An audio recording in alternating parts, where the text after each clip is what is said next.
뉴스 시작합니다. 저는 동정민입니다. 공정과 상식을 기치로 열었던 윤석열 정부의 용산 시대는 완전히 막을 내렸습니다. 윤석열 전 대통령이 한남동 관저를 떠나 서초동 사저로 돌아갔습니다. 파면 결정 난 지 일주일, 한남동 관저로 입주한 지는 2년 5개월여 만에 전직 대통령 자연인으로 살던 집에 돌아온 겁니다. 윤 전 대통령은 나라와 국민을 위한 새로운 길을 찾겠다며 향후 뭔가 역할을 하겠다는 의지를 밝혔습니다. 마지막 떠나는 모습, 그리고 집으로 돌아오는 모습, 현장 취재기자 연결해서 자세히 알아보겠습니다. 자, 이서영 기자, 서초동 사저 앞에 나가 있는데요. 아직 사람들이 모여 있네요. 네, 맞습니다. 윤석열 전 대통령 부부는 1시간 전쯤 이곳 서초동 아크로비스타에 도착했습니다. 지난 2022년 11월 7일 대통령 관저에 입주한 뒤 886일 만에 다시 사저로 돌아온 겁니다. 일부 입주민들은 아파트 앞으로 나와 돌아오는 윤 전 대통령 부부를 안타깝게 지켜보기도 했습니다. 오후 5시쯤 한남동 대통령 관저촌 입구에 하얀색 철문이 열리고 윤 전 대통령이 환한 얼굴로 손을 흔들며 나옵니다. 사저로 향하는 차량을 잠시 멈추고 지지자들에게 마지막 인사를 했습니다.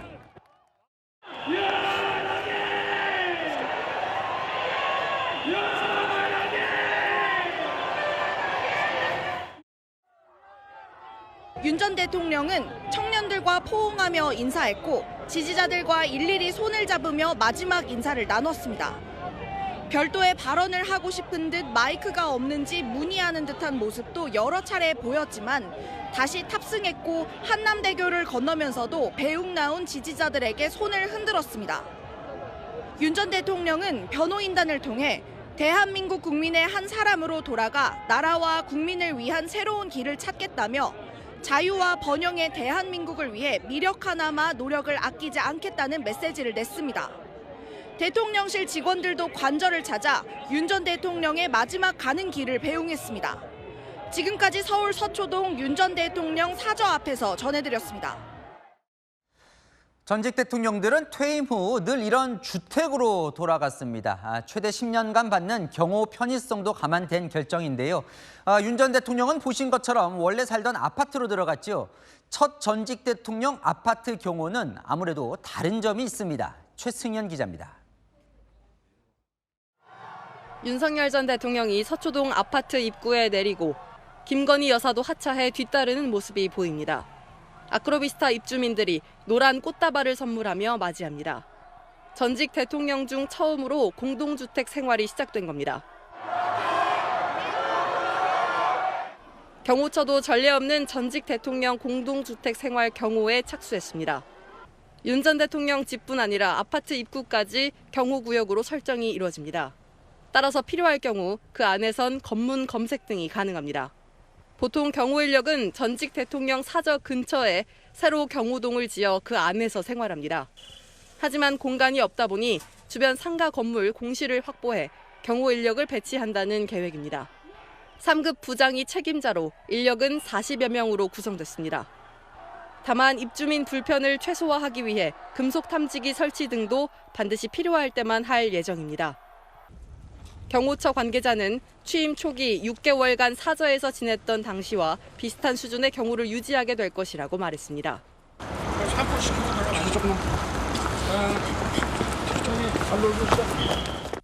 10마리가 넘는 윤 전 대통령의 반려동물들도 함께 아크로비스타에 입주해 생활합니다. 채널A 뉴스 최승현입니다. 안은 기자, 정치부 이세진 기자 나와 있습니다. 윤석열 전 대통령이 오늘 이제 사저로 돌아갔습니다.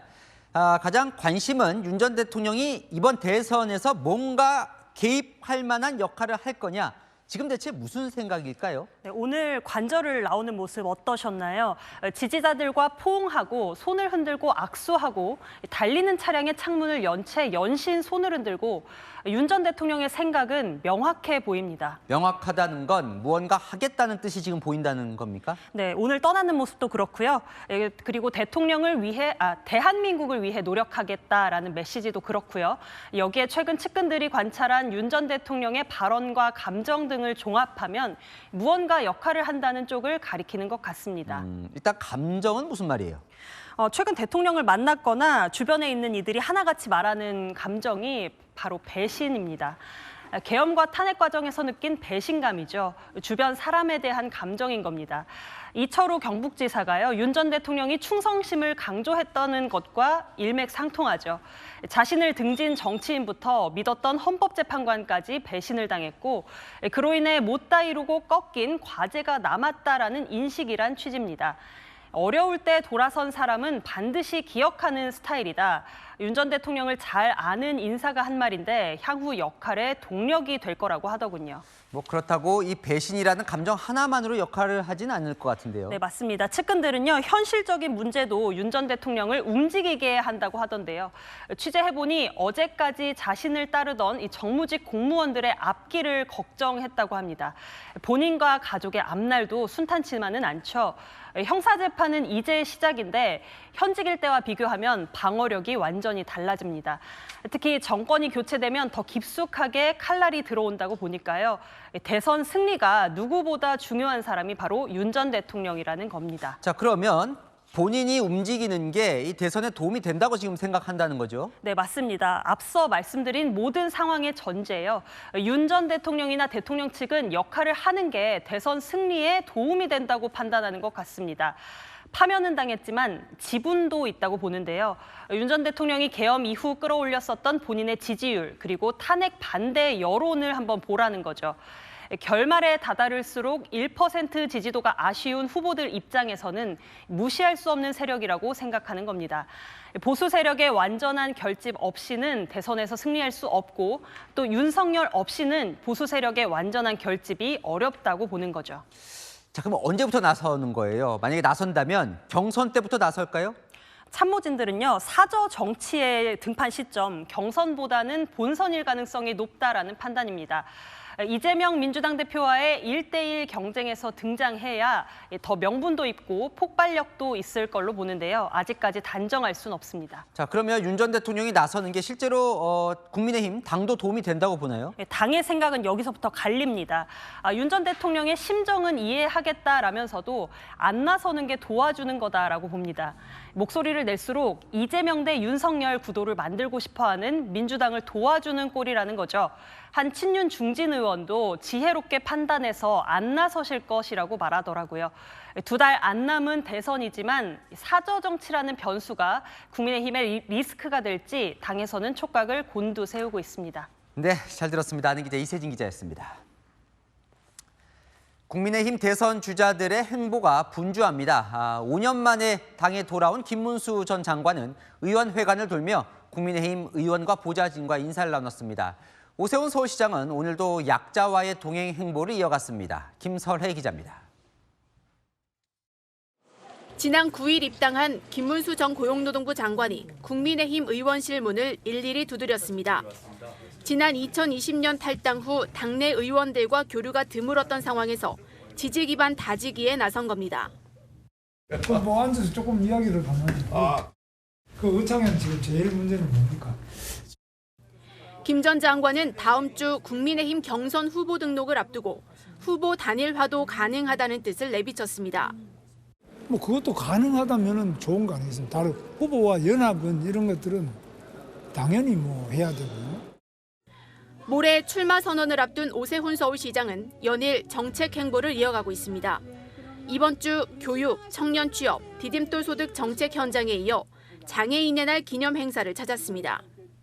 공공일자리 5천여 개를 만들어서 여러분이 스스로 일어서실 수 있는 자립 기반을 마련하는 데 최선의 노력을 기울이고 있습니다. 대선 공약으로 약자와의 동행 정책을 내세운 만큼 대표 성과 알리기에 주력했습니다. 채널A 뉴스 김설혜입니다. 김문수 전 장관과는 잠시 후 이곳 스튜디오에서 이야기 나눠보겠습니다. 자, 홍준표 시장과 한동훈 전 대표는 지방에서 분주했습니다. 홍 시장은 오늘 대구시장직을 퇴임하고 다음 주 월요일 대선 출마 준비에 착수했습니다. 한 전 대표는 울산으로 가서 원전 부활을 외쳤습니다. 조민기 기자입니다. 대선에 출마하는 홍준표 대구시장이 퇴임식을 갖고 직원들에게 큰 절을 올립니다. 시장직을 내려놓으며 대구와 대한민국의 미래 번영을 위해서 중요한 다짐을 하고자 이 자리에 섰습니다. 일부 시민단체가 퇴임 회견을 열며 소란이 벌어지기도 했습니다. 한동훈 전 국민의힘 대표는 출마 선언 후 첫 행보로 울산 현대중공업 등을 찾았습니다. 미국발 관세 전쟁에 대한 대응을 강조했습니다. 정치가 해야 될 것이 계엄이니 탄핵이니 이런 얘기가 아니라 과연 이 관세 전쟁의 상황에서 어떻게 우리의 동력을 살려내고 기회를 잡느냐. 한동훈 전 대표는 오후엔 이곳 원자력 본부를 찾았습니다.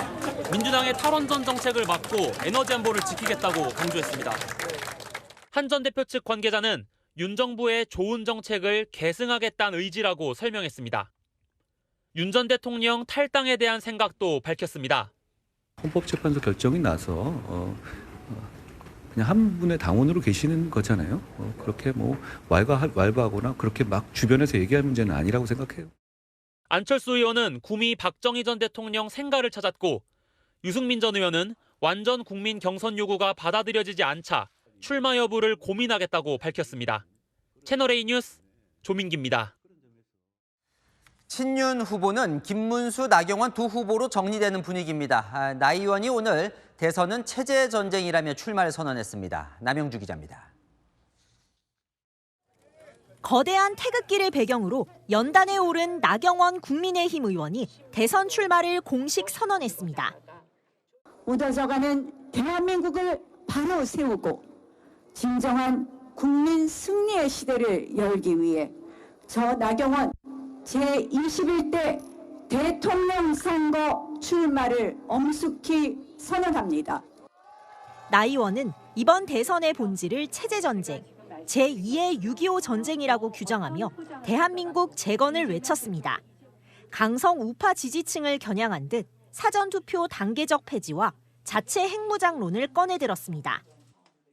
북핵 완전 폐기를 위한 자체 핵무장을 미국과 협의해 1년 안에 실현하겠습니다. 김민전, 강승규, 강대식, 이인선 등 친윤 의원들이 대거 참석했습니다. 이번 대선에서 친윤 후보는 김문수 전 장관과 나 의원 출마로 정리되는 분위기입니다. 출마가 거론됐던 원희룡 전 장관, 김기현 의원, 김태흠 충남지사는 불출마를 선언했고 윤상현 의원은 막판 고심 중입니다. 한 친윤 의원은 윤석열 전 대통령의 지지층과 탄핵 반대 여론이 당원들 사이에 퍼져 있어 친윤 후보 2명 모두 4명 컷오프에 포함될 수 있을 것이라고 기대했습니다. 채널A 뉴스 남영주입니다. 대선 출마를 선언한 후보들을 모시고 이야기를 나눠보고 있습니다. 오늘은 김문수 전 고용노동부 장관 모셨습니다. 어서 오십시오. 예, 반갑습니다. 네, 안녕하세요. 자, 지금 범보수만 놓고 보면 지지율 1위를 달리고 계셔요. 네. 그런데 또 이재명 민주당 대표와 붙이면 큰 차이가 나진 않습니다. 그래서 본선 경쟁력이 좀 떨어진다 이런 지적에 대해서는 좀 어떻게 보십니까? 네, 아직까지 뭐 제가 알려지지도 않고 출마한다고 한 지도 며칠 안 되기 때문에 그런데 앞으로 쑥쑥 자랄 것으로 생각합니다. 아, 그래요? 네. 중도표 뭐 걱정 없으십니까? 중도라면은 뭐 저처럼 가장 왼쪽에도 있어 보고 또 가장 오른쪽에도 있어 보고 제일 밑바닥 공장에도 제가 한 7년 이상 다녔습니다. 노조위원장도 해보고 또 국회의원도 해보고 도지사도 해보고 장관도 해봤지 않습니까? 그러니까 제일 바닥에서부터 제일 위로 또 저는 감옥에도 가보고 해고도 당해보고 학교에서 제적도 당해보고 또 고등학교 때 무기징역도 당해봤기 때문에 저처럼 다양한 층을 어우를 수 있는 이런 다양성을 가진 것이 중도 포용성이 좋지 않겠나 그렇게 봅니다. 근데 일각에서는 사실 이제 윤석열 전 대통령과 끝까지 이제 지지한 그 부분이 이 친윤 이미지가 그 중도 확장에 좀 걸림돌이 되진 않겠냐라는 시각도 있는데 어떻게 보십니까? 그러나 그것은 일정한 한계, 예를 들면은 윤석열 대통령이 탄핵 파면된 이 과정 자체가 우리 당 전체에 어려움이 있고 또 저도 윤석열 대통령이 임명해서 장관이 됐기 때문에 예. 그런 부담이 있겠지만 그거를 뛰어넘는 제 자신의 삶의 경력 그리고 중도라는 것은 민생이라고 봅니다. 그리고 중도는 경제다. 중도는 실용이다. 저는 그렇게 봅니다. 그렇기 때문에 이런 부분에서 제가 강점을 가지고 자라날 것으로 그렇게 뛰고 있습니다. 그렇다면 이 선거 과정에서 뭐 윤 전 대통령을 찾아가서 오늘 이제 사저로 돌아가셨던데 뭐 지지를 요청하거나 이럴 생각은 없으신? 뭐 그럴 정도로까지 뭐 대통령 지금 그러지 않아도 머리 아프신데 저까지 가서 또 부담을 드릴 수는 없다고 생각합니다. 혹시 윤 전 대통령이 좀 경선 때 메시지를 내는 거에 대해서는 어떻게 생각하세요?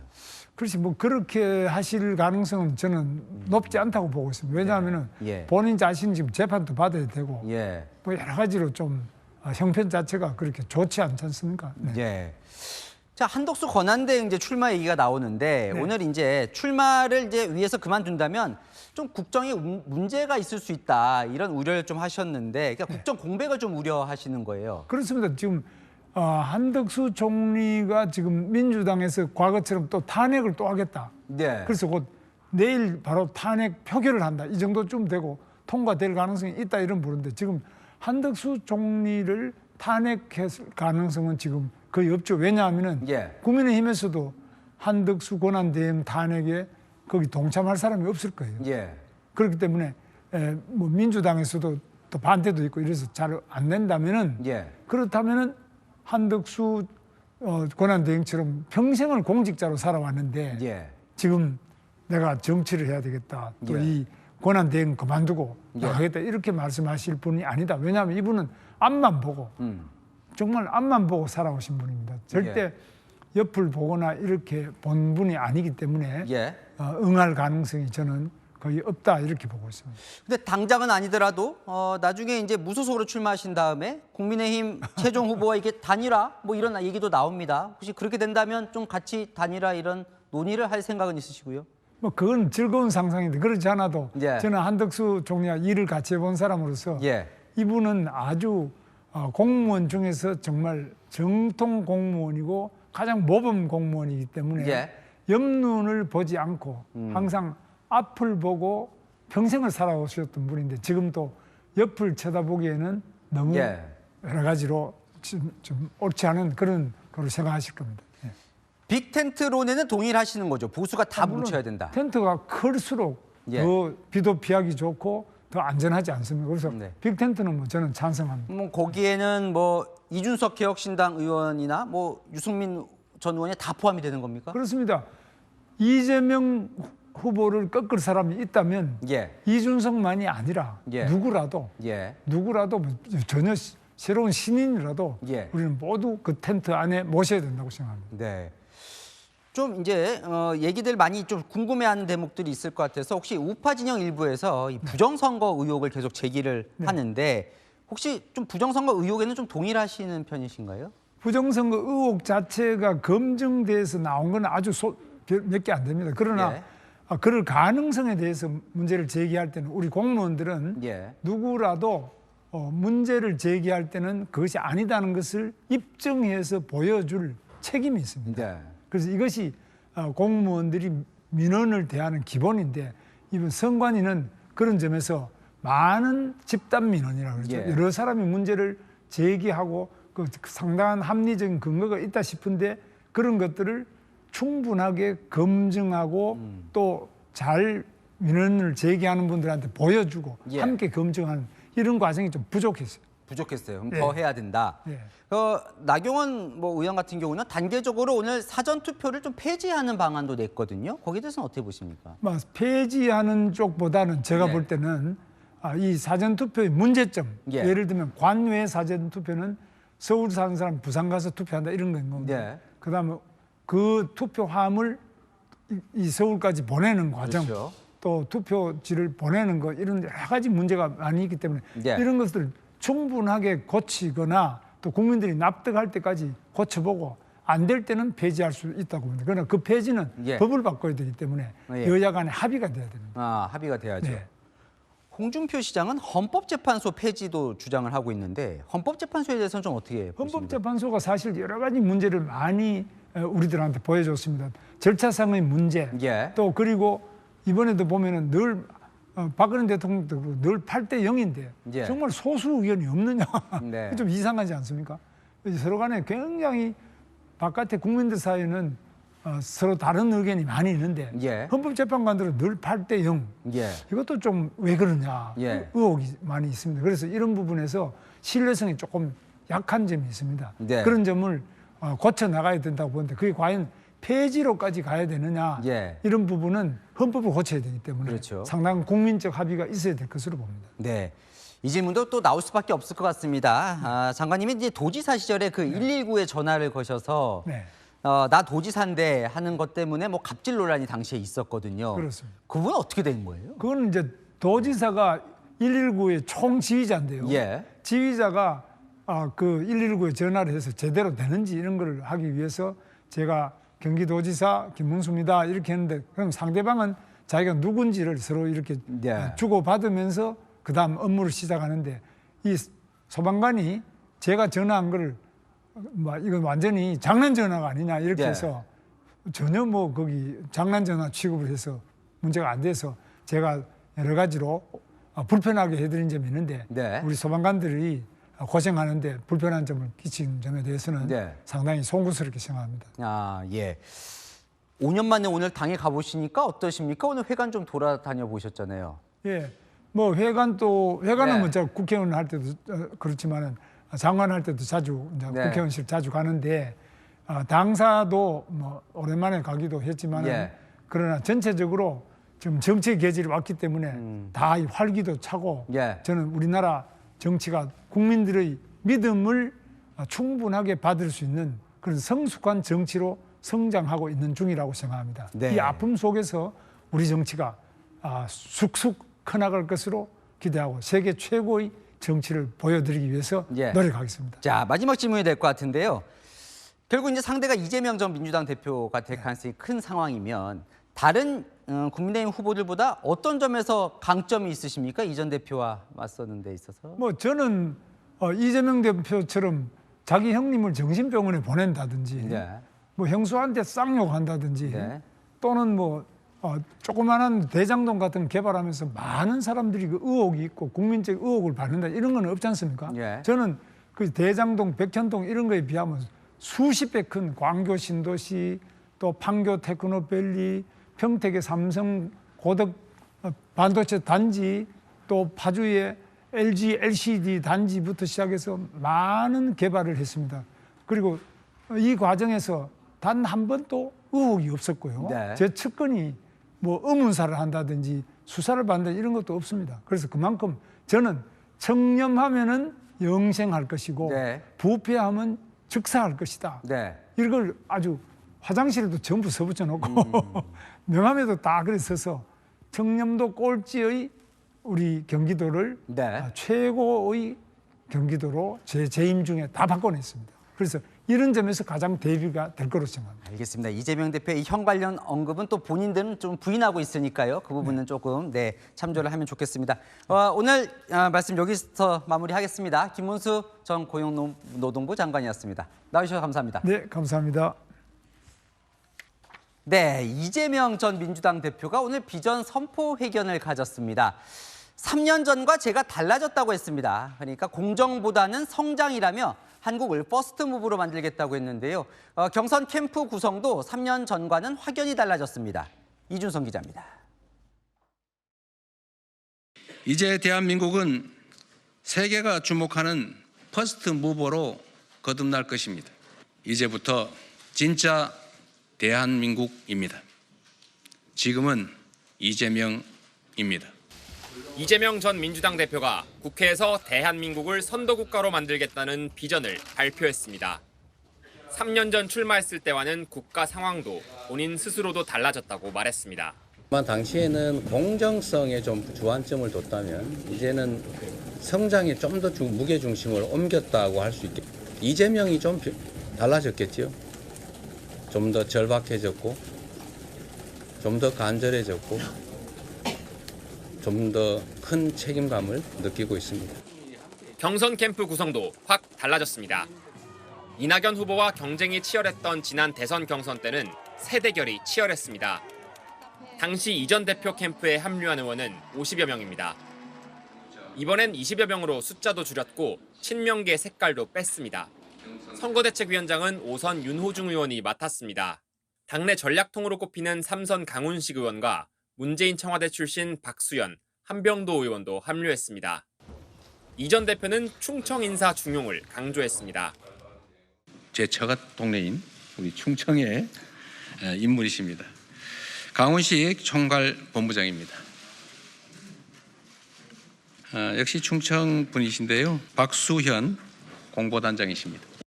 이재명 캠프는 이 전 대표가 김혜경 씨에게 욕하는 내용의 딥페이크 영상을 접수받았다며 법적 책임을 묻겠다고 경고했습니다. 채널A 뉴스 이준성입니다. 민주당 지도부가 경선 룰을 변경했습니다. 당원들이 조직적인 역선택을 우려하면서 국민 누구나 참여할 수 있는 국민선거인단 대신 역선택 방지 조항이 들어간 여론조사를 실시하기로 잠정 결정했습니다. 비명 주자들은 반발했습니다. 박찬 기자의 단독 보도입니다. 더불어민주당이 지난 두 차례 대선 경선에서 채택했던 국민선거인단 방식을 폐지하기로 잠정 결정했습니다.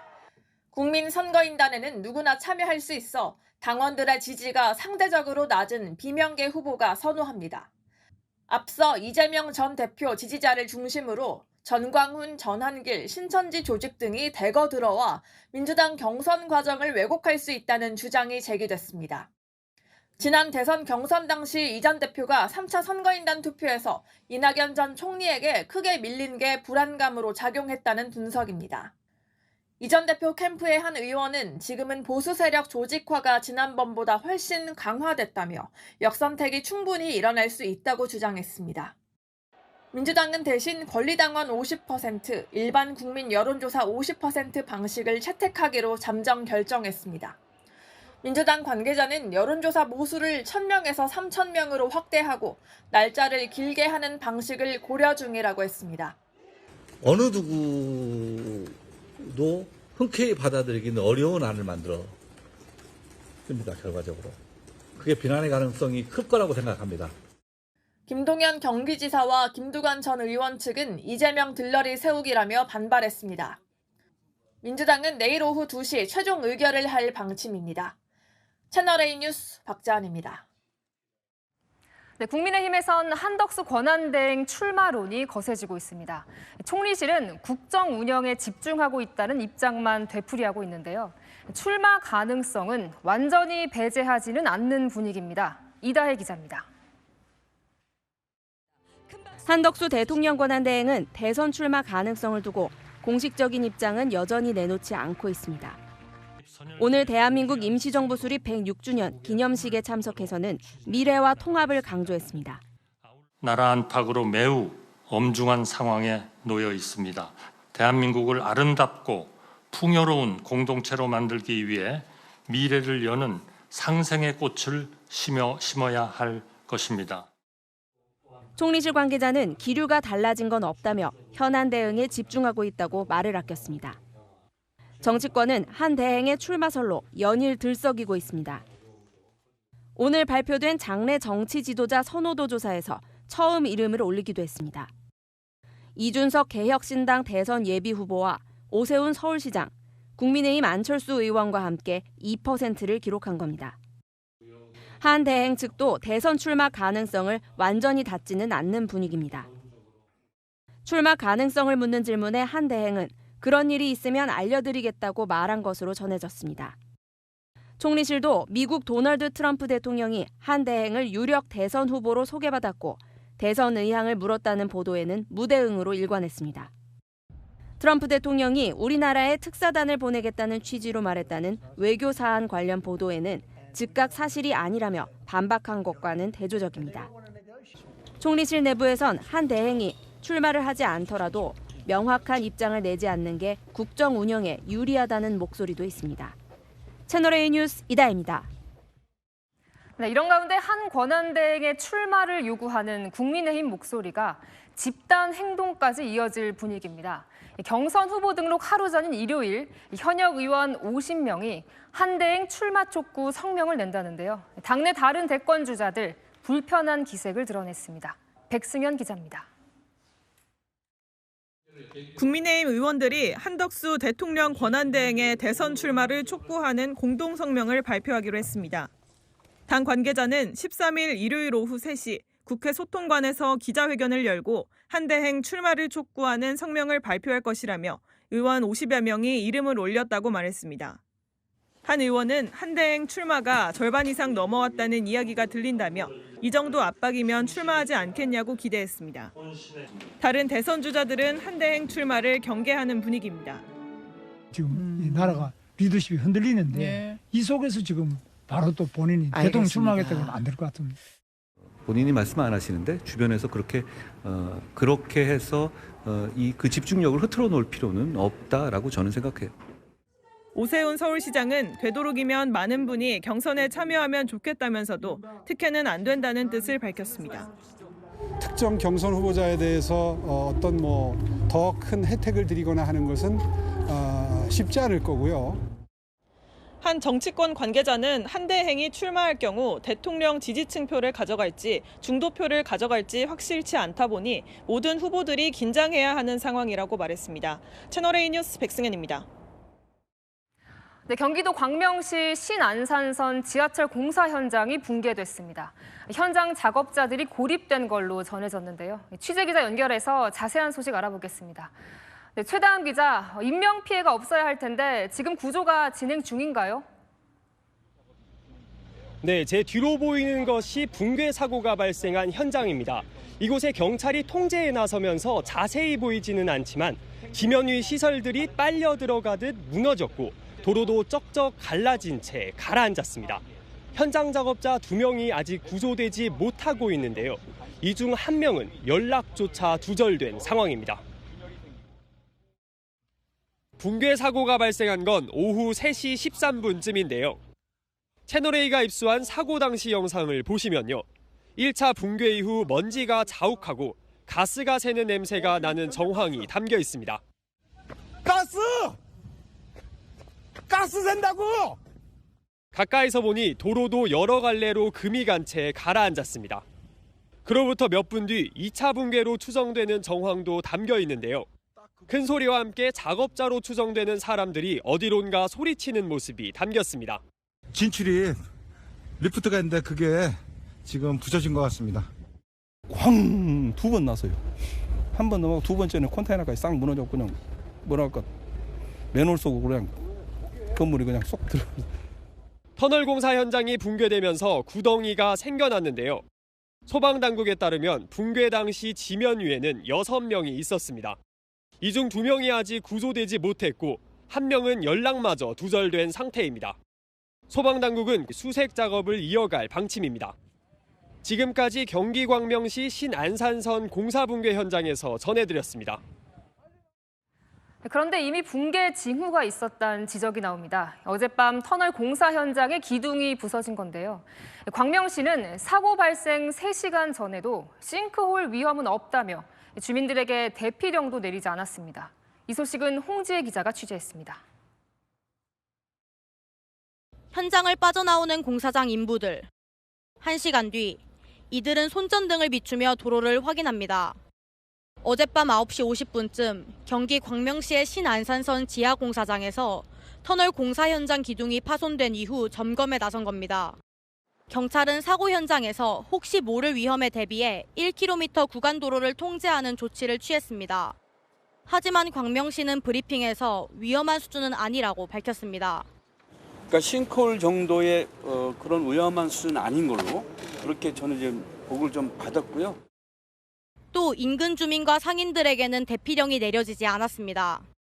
하지만 브리핑 후 약 3시간 뒤인 오후 3시 14분쯤 지하 공사 현장이 붕괴되면서 집안이 가라앉았습니다.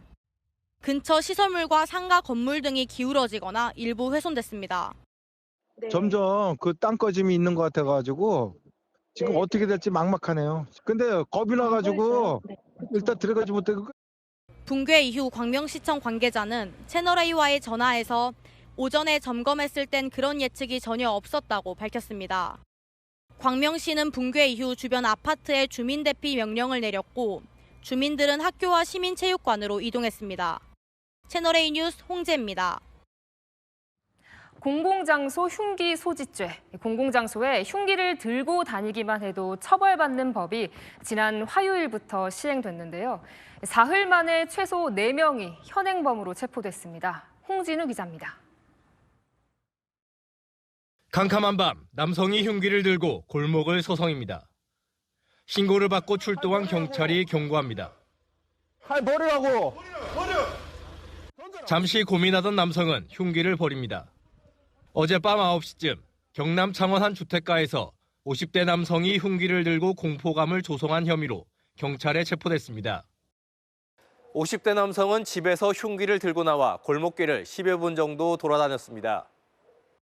50대 남성은 외국인들이 시끄럽게 떠든다는 이유로 흉기를 들고 집 밖으로 나왔습니다.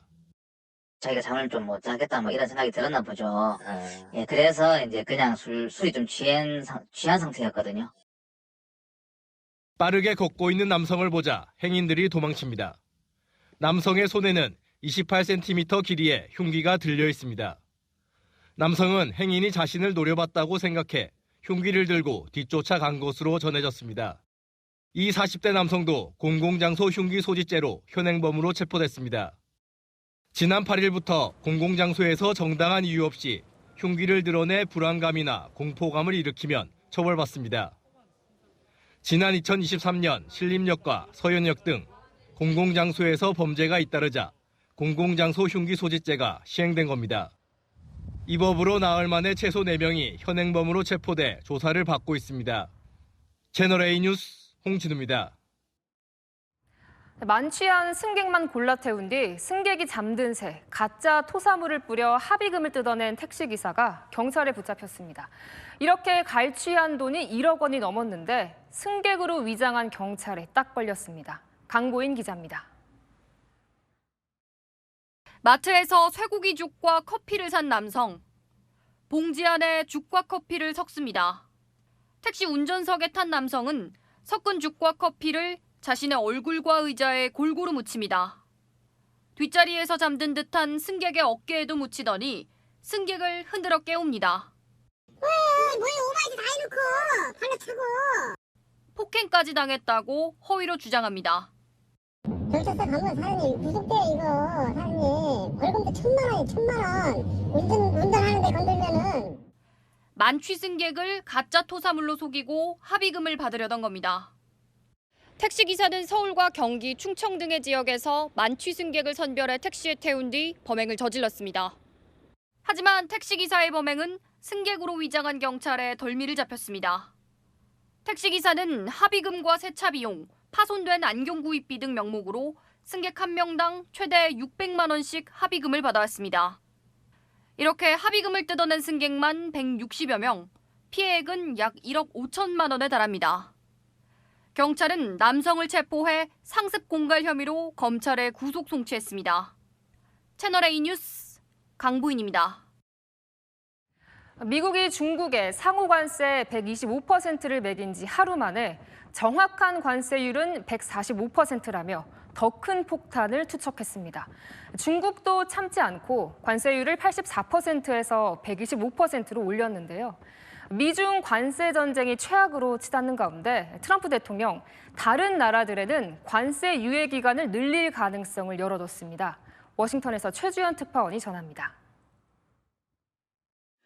도널드 트럼프 미국 대통령이 90일간의 관세 유예가 연장될 가능성을 내비쳤습니다. You wouldn't extend the pause? No. We'll have to see what happens at that time. 90일 안에 협상이 이루어지지 않은 국가는 원래대로 돌아갈 거라고 강조하긴 했지만 기존보다 열린 태도를 보였다는 평가가 나옵니다. 케빈 애시 백악관 국가경제위원장은 미국 무역대표부가 약 15개국으로부터 명확한 협상 제안을 받았다며 결승선에 가까워진 거래가 많다고 설명했습니다. 트럼프는 시진핑 중국 주석을 향해서도 협상을 하고 싶다며 유화적인 신호를 보냈습니다. We would love to be able to work a deal, and I think that we'll end up working out something that's very good for both countries. 하지만 대중국 관세 압박은 이어가며 양면 전술을 폈습니다. 하루 전 백악관은 중국에 부과된 관세가 125%라고 밝혔지만 실제 적용되는 관세율은 145%인 것으로 확인됐습니다. 지난 2월 중국이 마약성 진통제 펜타닐 유입에 책임이 있다며 부과했던 20%가 추가된 수치입니다. 중국도 현지 시각 12일부터 대미 관세를 기존 84%에서 125%로 올린다고 발표했습니다. 이틀 만에 41%포인트를 올리며 미국과 비슷한 수준으로 보복에 나선 겁니다. 미국 예일대 예산연구소는 트럼프 취임 후 발표한 1년의 관세로 미국 가계 구매력이 연간 4,700달러, 우리 돈으로 약 680만 원 떨어졌다고 분석했습니다. 워싱턴에서 채널A 뉴스 최주현입니다. 사흘 전 트럼프 대통령이 한덕수 대행과 통화에서 한국 조선에 돈을 쓰겠다는 취지로 말했다는 단독 보도 전해드렸는데요.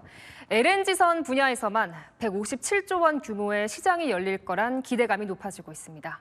여인선 기자가 취재했습니다. 도널드 트럼프 대통령이 미국 조선업을 부활시키기 위한 행정명령을 내렸습니다.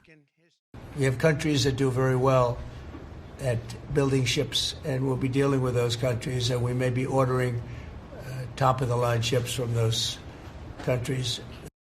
트럼프 정부의 LNG 프로젝트에 따라 미국이 2035년까지 426척 규모의 LNG선을 발주할 것이란 전망이 나옵니다. 17만 4천 세제곱미터급 대형 LNG 운반선의 한 척당 가격은 우리 돈으로 약 3,700억 원, 157조 원 규모의 LNG선 건조 시장이 새롭게 열리는 셈입니다. 유일하게 한국이 독보적인 점유율을 보이고 있는 게 바로 LNG선이거든요. 국내 조선사 입장에서는 호재로 볼 수 있는 거죠. 지난해 우리나라는 전 세계 LNG선의 57.2%를 수주해 점유율 1위를 차지했습니다. 미국이 해상 지배력을 강화하는 과정에서 글로벌 함정을 정비하는 MRO 시장도 2029년에는 425조 원으로 성장할 것이란 관측입니다. 하나오션은 지난 3월 미 해군 군수함을 성공적으로 수리해 돌려보냈고 두 번째로 수주한 함정을 정비하고 있습니다. HD 현대중공업도 미 해군 함정 MRO 입찰에 참여했습니다. 미국의 협업 파트너로 사실상 우리가 유일한 대안으로 꼽히면서 K조선이 중장기적으로 훈풍을 이어갈 것으로 보입니다. 채널A 뉴스 여인선입니다. 폐렴을 앓고 회복 중인 프란치스코 교황이 바티칸 성 베드로 대성전에 깜짝 방문했습니다. 정통 예복 대신 이날은 편안한 사복을 입고 시민들과 인사를 나눴습니다. 문예빈 기자입니다. 코에 호흡용 튜브를 달고 휠체어를 탄 채 바티칸 성 베드로 대성전에 깜짝 등장한 프란치스코 교황. 평소 공식 석상에서 입는 흰색 예복이 아닌 검은색 바지와 흰색 셔츠에 줄무늬 판초를 두른 편안한 차림으로 나타났습니다. 갓난아기를 아는 아빠와 눈을 맞추며 아기를 축복해주는가 하면 한 어린이의 손을 붙잡고 다정하게 이름을 물어보기도 합니다.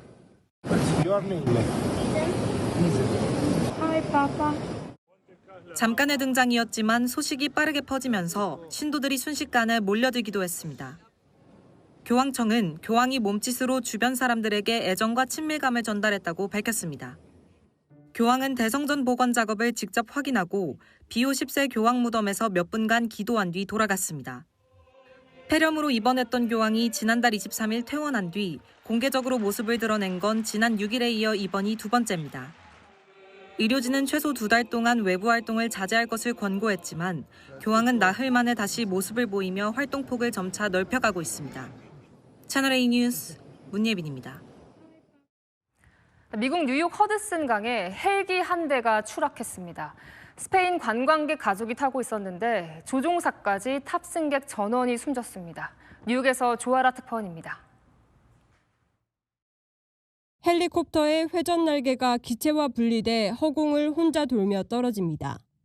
기체는 물속으로 곤두박질치고 공중에서 산산조각나 분리된 부품들은 강 여기저기에 흩어집니다. 뉴욕 허드슨 강에 헬기가 추락한 건 현지 시각 어제 오후 3시 17분쯤입니다. 뉴욕 맨해튼을 한눈에 내려다볼 수 있는 투어를 진행하던 헬기는 약 15분간 비행하다 이곳 뉴저지 강변도로 인근에서 추락했습니다. 눈앞에서 사고를 목격한 시민은 충격을 감추지 못합니다. It almost sounded like 5 or 6 gunshots out of the sky.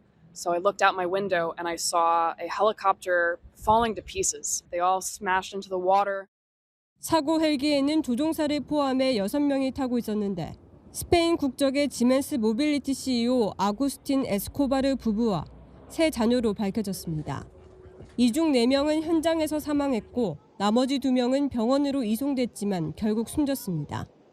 사고 헬기와 다른 항공기가 충돌한 정황은 보이지 않는 가운데 현지 당국은 정확한 사고 원인을 조사 중입니다. 뉴욕에서 채널A 뉴스 조아라입니다. 우크라이나가 중국인 포로 영상을 공개했습니다. 이들은 러시아군의 광고를 보고 참전했다고 밝혔는데요. 우리 돈 3천만 원 정도를 약속받았다고 말했습니다. 송진섭 기자입니다. 머리를 짧게 깎은 동양인 남성이 의성어를 섞어가며 무언가를 설명합니다. 두 손은 케이블 타이로 묶여 있는데 신음소리를 내며 고통스러운 상황을 표현하기도 합니다.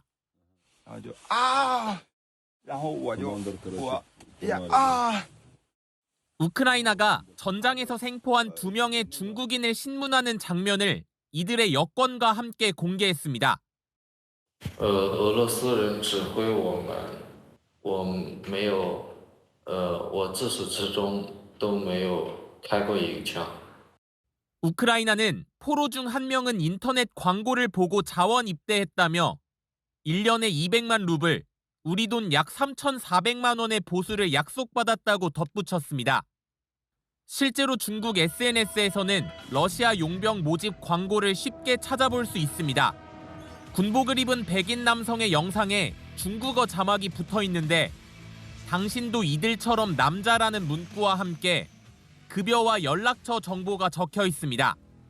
볼로디미르 젤렌스키 우크라이나 대통령은 러시아가 중국의 광고 영상을 체계적으로 배포하고 있다며 최소 155명의 중국인이 러시아 편에서 참전하고 있다고 주장했습니다. 하지만 러시아는 주장을 일축했습니다. Это не так. Китай занимает взвешенную позицию. Китай – это наш стратегический партнер. 중국도 젤렌스키를 향해 무책임한 발언을 하지 말라며 반발했습니다. 채널A 뉴스 송진섭입니다. 토지거래 허가제 여파로 갭 투자가 안 되는 강남권의 전월세 가격이 치솟고 있습니다. 초고가 월세도 심심치 않게 나온다는데 김태우 기자가 취재했습니다.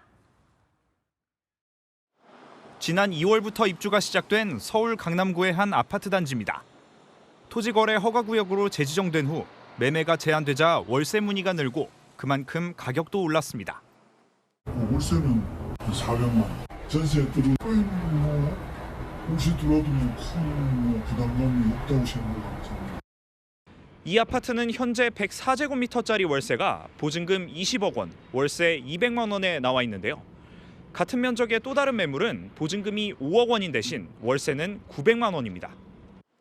토허제 실시로 실거주 의무가 강화되고 전세를 끼고 주택을 구입하는 갭 투자가 어려워지면서 전세 물량이 줄고 전세값이 오르자 월세로 몰리는 겁니다. 실제 토허제 시행 전후로 규제 지역에서 신규 전세 거래량은 절반 수준으로 줄었습니다. 한 2주 전까지는 조금 뚝뚝했다가 이제 좀 더 무리해서. 전문가들은 강남 지역의 적은 신축 공급량으로 임대 물량이 부족해 전세는 물론 월세 가격 상승세가 이어질 수 있다고 말합니다. 교육이라든지 수요에 비해서 이제 공급이 좀 적은 측면들이 있기 때문에 그러니까 전세 월세는 거래가 좀 줄어든 형태로 해서 결국엔 좀 가격이 좀 오를 거라고 보고요. 6월 대선을 앞두고 부동산 정책 불확실성까지 커지면서 월세 수요는 당분간 늘어날 전망입니다. 채널A 뉴스 김태우입니다. 대법원이 이재명 전 민주당 대표 공직선거법 3심 속도를 내고 있습니다. 검찰이 상고 이유서를 제출 시한 전 11일이나 빨리 제출했는데 이 대법원은 송달이 지연되지 않도록 인편으로 직접 서류를 전달했습니다. 유준 기자입니다. 대법원이 오늘 이재명 전 더불어민주당 대표에게 검찰 상고 이유서를 전달했습니다. 일반적인 우편 송달뿐 아니라 이 대표 국회 사무실로 법원 집행관을 직접 보내는 특별 송달도 병행했습니다. 서류를 수령하지 않아 재판 절차가 지연되는 걸 막기 위한 조치입니다. 검찰도 주어진 기간을 다 쓰지 않고 어제 상고 이유서를 제출했습니다. 당초 이달 21일까지가 제출 기한이었지만 11일이나 빨리 내면서 대법원 심리 착수 시기도 그만큼 당겨질 전망입니다. 공직선거법 사건 3심은 항소심 선고 시점을 기준으로 3개월 이내에 맞춰야 합니다. 오는 6월 26일 안에는 결론을 내야 하는 겁니다. 속도를 낼 경우 대선 전 대법원 판결이 나올 가능성도 있습니다. 상고 이유서를 수령한 이 전 대표 측은 앞으로 10일 안에 답변서를 제출해야 합니다.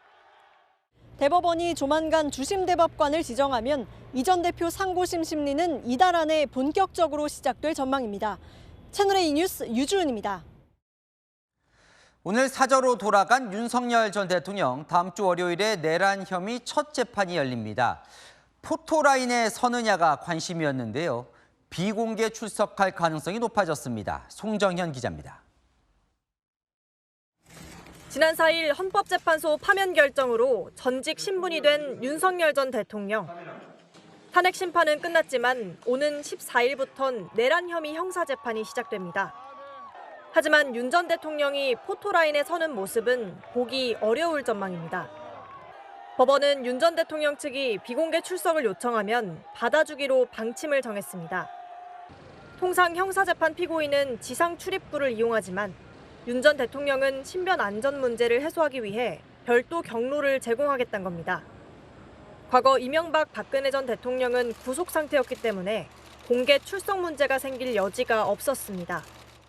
만약 윤 전 대통령이 비공개 출석을 선택한다면 이곳 지하주차장을 통해 차량이 이동하는 모습만 공개될 전망입니다.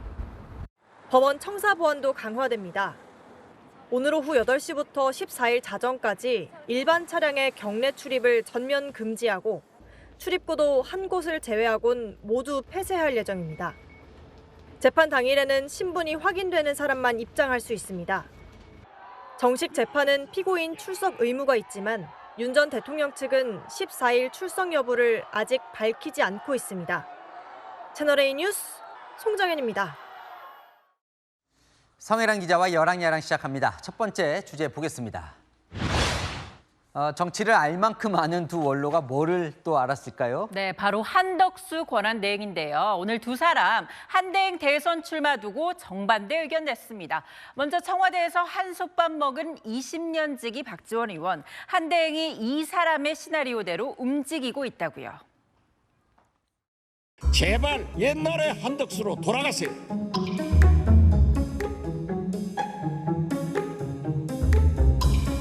의원님, 저 안 변했습니다. 한덕수 대행이 대권으로 갈 것이다. 외교 전문가 이미지를 부각시키면서 윤석열 시나리오 연출로 진행되고 있다. 이 출마가 확실하다. 출마가 확실하다. 네. 트럼프 대통령과 통화도 뭔가 대선 플랜이 있었다 이런 걸로 보는 것 같아요. 맞습니다. 이 한대행 부인의 입김도 작용했을 거라고 주장을 했는데요. 부인에 대한 평가, 과거와는 달라졌습니다. 한 총리 사모님이 기올백 300만 원짜리 가지면 받으실 거예요? 제가 아는 사모님은 안 받아요. 또 부인도 정치적 야망이 있는 무속에 너무 많이 심취돼가지고 아직 근거를 내놓은 건 없어요, 저 말에. 자, 어쨌건 40년 지기는 또 전혀 다른 예측을 내놨다면서요. 네, 한대행이 대정부 질의에 답하는 태도 보고도 자신이 아는 한대행은 아니라면서 깜짝 놀랐다고 절대 안 나온다고 했습니다. 중고등학교 다 동진이 안 나올 거예요. 그냥 전형적인 공무원상이거든요. 저럴 깡다구가 없는 친구는 저런 거 할 사람이 아니죠. 누구 말이 맞는지 한번 보죠. 다음 주제 보겠습니다. 자, 국민의힘 대권 주자들 사이에 명태균 씨인데 나는 문제 없다. 뭘까요? 네, 정치 브로커 명태균 씨 어제 풀려나면서 이 보수 후보들의 리스크로 떠오르고 있죠. 하지만 문제 없다. 자신감 보이는 후보들도 있습니다.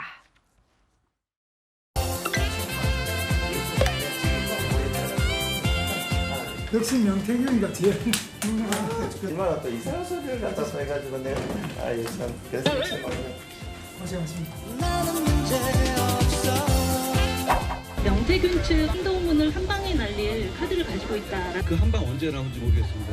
저 명태균 씨와 저의 관계를 제가 설명드리죠. 전혀 모르는 사람입니다. 나는 문제 없다는 게 은근히 뭐 다른 후보들 리스크를 언급하는 것 같기도 하고요. 네, 하지만 정작 명태균 의혹 불거진 주자들 전혀 문제 없다면서 리스크 아니라고 일축했습니다. 그동안에 했던 말들과 제가 했던 말들 중에 국민 여러분들은 제 말이 더 신뢰가 갈 거라고 생각합니다. 근데 만났다는 자체도 거짓말이야. 지금은 잘못 이야기하면 전부 선거법 위반이야. 이건 중재예요. 명 씨, 민주주의에 꽂힌 선거라며 애매모호한 글을 올리고 있습니다. 네, 하나 더 보겠습니다. 자, 윤 전 대통령 사저로 돌아가는 길 좀 보죠. 표정이 밝던데요. 네, 윤석열 전 대통령 오늘 계속 미소 띈 얼굴이었죠. 나오자마자 막 손도 흔들어 보이고요. 맞습니다. 좀 보이네요. 예. 네, 청년들과 포옹하고 악수도 나눴는데 윤 전 대통령 표정은 밝고 오히려 지지자들이 눈물 흘리더라고요. 트럼프 대통령이 미국을 다시 위대하게 슬로건은 한국으로 바꾼 모자도 착용했습니다. 김건희 여사도 보이더라고요. 네, 정장 입고 나와서 지지자들과 인사하는 모습 카메라에 담겼습니다. 지난해 10월 공식 활동 뒤에 처음이죠. 네, 박근혜 전 대통령 때와 비교를 해도 훨씬 밝은 분위기였어요. 네, 지지층 향해 인사하면서도 이 눈가에는 눈물 맺혔던 박 전 대통령과 달리 윤 전 대통령 한층 밝았죠. 이 미소, 앞으로 적극적인 소통과 정치권 내 역할을 암시한 거란 분석이 많은데요. 나라와 국민을 위한 새로운 길 찾겠다고 했죠. 파면 뒤 돌아가는 길마저도 새로운 길을 만드는 것 같습니다. 네, 지금까지 여랑야랑이었습니다. 네, 6.25 전쟁 후 푸르른 기적을 만들어낸 우리나라 산림녹화 관련 기록물이 유네스코 세계기록유산으로 등재됐습니다. 개발도상국이 참고할 수 있는 녹지화 모범 사례라는 겁니다. 김호영 기자입니다. 나무를 찾아보기 힘든 산 능선 사이로 하얀 흙이 속살을 내비칩니다. 6.25 전쟁으로 황폐해진 데다 얼마 없는 나무도 땔감으로 쓰다 보니 벌거숭이 민둥산이 된 겁니다. 하지만 1960년대부터 사방공사를 하고 나무를 심는 산림녹화 총력전에 나섭니다. 병역 미필자를 비롯해서 실업자와 영세민 구호 대상자, 각급 재건위원회 회원, 고등학교와 대학의 남자 학생, 공무원, 각종 공공단체, 그리고 기업체 종사원이 일정한 기간 동안 부역하도록 되어 있는 것입니다. 이런 노력으로 1953년엔 헥타르당 6세제곱미터에 불과했던 나무가 지금은 국토의 63%가 산림으로 뒤덮일 만큼 울창해졌습니다. 이에 유네스코는 오늘 우리나라 산림녹화 관련 기록물을 세계 기록유산으로 등재했습니다. 다른 개발도상국이 참고할 수 있는 민관협력 국가재건 모범 사례이자 기후변화 대응, 사막화 방지 등 국제 이슈의 본보기란 겁니다. 제주 4.3 기록물도 함께 등재되면서 우리나라는 모두 20건의 유네스코 세계기록유산을 보유하게 됐습니다. 한편 유네스코는 이번 회의에서 북한의 백두산을 세계 지질공원으로 승인했습니다. 지난해 중국이 자신의 영토에 속한 부분만 중국명 장백산으로 승인받았는데 뒤늦게 북한 영토도 백두산 이름으로 지정된 겁니다. 채널A 뉴스 김호영입니다.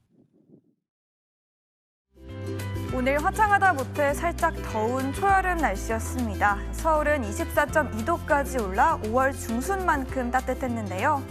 하지만 내일부터 날씨가 극적으로 바뀝니다. 전국에 요란한 비가 올 텐데요. 제주에 최대 80, 남해안에 50mm로 양이 많겠고요. 돌풍과 벼락이 동반되는 곳도 있겠습니다. 현재 전국에 강풍 예비특보도 내려진 상태인데요. 초속 20m 이상의 매우 강한 바람이 불겠습니다. 시설물 관리와 안전사고에 유의가 필요합니다. 내일 아침 기온은 오늘보다 오릅니다. 서울 13도, 강릉 12도에서 시작하겠고요.